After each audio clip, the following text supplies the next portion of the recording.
Hi everyone and welcome to Family History Made Fun. Today we're going to explore a website called rootsmapper.com.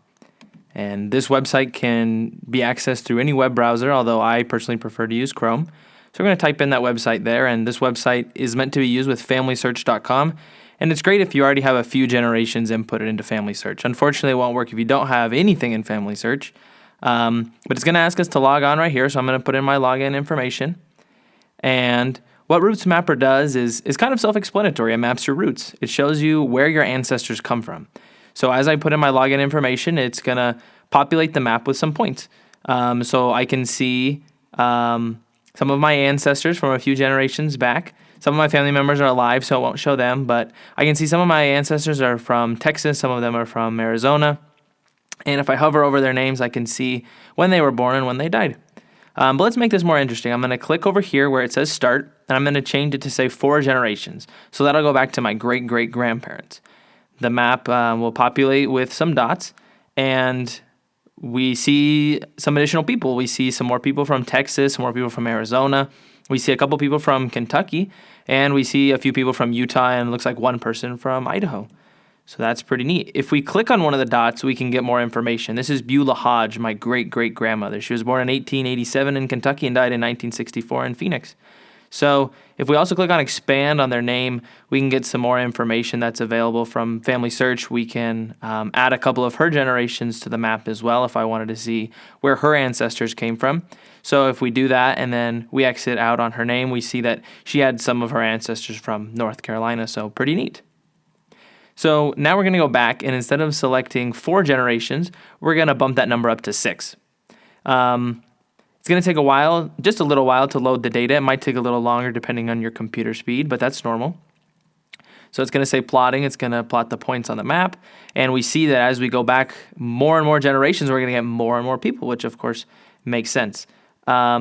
In my particular genealogy, once you go back 5 or 6 generations, you start to see some of the first people who immigrated to the United States from my family, and so they're from other countries.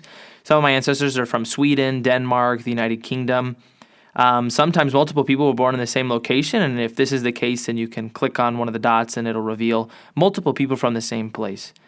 Also, I can click on the blue names, and that will direct me to the individual's Family Search page, where I just might be able to learn more about them on Family Search and maybe see some newspaper articles about them, maybe some pictures. So pretty neat. So now we're going to change the settings again, and we're going to go to 8 generations. This is going to take, again, a little bit of some time, but that's all right. But it's going to be more fun. So don't get antsy. This is normal. It'll just start plotting the points. Just have a little bit of patience. It should only take a few seconds, maybe 30 seconds to a minute if your computer's a little bit slower or if you have a slow internet connection. So the points are plotting. Wow, it looks like we have a couple people from South America and some other locales. We're starting to get some more variety in here. Lots of people from the United States, from all over the Northeast. So now, again, we see some even more individuals. Some people are from Sweden, Denmark, Ireland, France. If we look down here, one person was born at sea. Maybe they were born on a boat, I guess. Robert J. Ritchie, that's interesting. We have a couple of people from South America. Maybe they were born in a colony there, or you could go on Family Search and maybe you could find out more about those people. Anyways, really neat. You can learn a lot about your ancestors by looking at this map. You can hover over their names, find out when they lived, where they lived, and it really gives you this nice visual of where you come from. If you go to the panel on the left, you can open up some additional options. You can change how you want the map to look. You can look at a pedigree chart. And one of the most interesting things is you can see some country statistics.